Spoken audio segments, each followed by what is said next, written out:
Pinako na ni Senator Riza Ontiveros ang testimonya ng ilang dating miyembro ng Kingdom of Jesus Christ na personal umanong inabuso ni Pastor Apollo Kibuloy. Kasabay niya, nakalaya na ang dalawang host ng SMNI na sina Lorraine Badoy at Eric Celis mula sa pagkakadetain sa Kamara. Magbabalita si Marian Enriquez. Mabuhay po ang kalayaan sa pamamahayag at kalayaan sa malayang pananalita.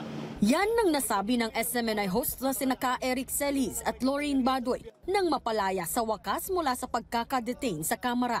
Isang linggo rin sila riyan matapos ma-cite in contempt dahil sa umano'y pagsisinungaling at hindi pagsagot sa mga tanong ng mga mambabatas. Alam po nyo, Pasko po na yun. At alam po niyo, for humanitarian reasons, hindi mo kailangan magkaroon pa ng humingi ng sorry o anuman. Kami na ho mismo ang nag-decide na sila ay pakawalan pareho.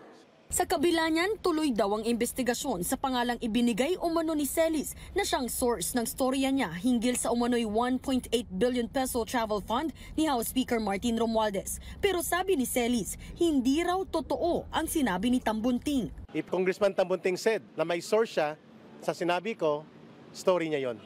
So wala po kayo binigay na pangalan? I am standing by the Soto law. I will not reveal my source. Ako po ay nakaranas mismo ng pamamalo galing kay Kibuloy. It was 60 slashes po, pinapapanggap na bilang estudyante at mga pipi at bingi para kami po ay makakuha ng mga simpatiya sa mga tao at malaki po ang aming remittance. Ito naman ang revelasyon ni Arlene, isang pastoral ng Kingdom of Jesus Christ ni Pastor Apollo Kibuloy kapag hindi naaabot ang kanyang quota. Kung hindi kasi pinaglalako ng puto at konsinta, pinaglilimos umano sila ng leader nilang si Kibuloy. Taga-masahe rin daw siya ng pastor at kung minsan ay taga-paligo pa raw ni Kibuloy. Maging ang dating miyembro ng Kingdom of Jesus Christ na si Alias Jackson nakaranas ng kalupitan kapag di naaabot ang quota. Bapa ka talaga. Alam mo yung ganito kakapal na, yung parang paddle na pinapakita doon sa mga hissing. Maliit lang doon ng konti, tapos makapal lang doon ng konti. Doon po pinapalo sa amin. Ito ay parte ng pagsiwalat ni Senadora Riza Ontiveros sa mga testimonya laban sa mga pang-aabuso ni Kibuloy sa kanilang mga miyembro. Pero sabi ni Senator Ontiveros, ang mga ganitong pang-aabuso nagpapatuloy daw hanggang ngayon. Kaya sa pamamagitan ng resolusyon na inihain niya, nakatakdang magsagawa ng pagdinig ang Senate Committee on Women and Children kung saan haharap pa ang ilan daw sa mga nagrereklamo laban kay Apollo Kibuloy.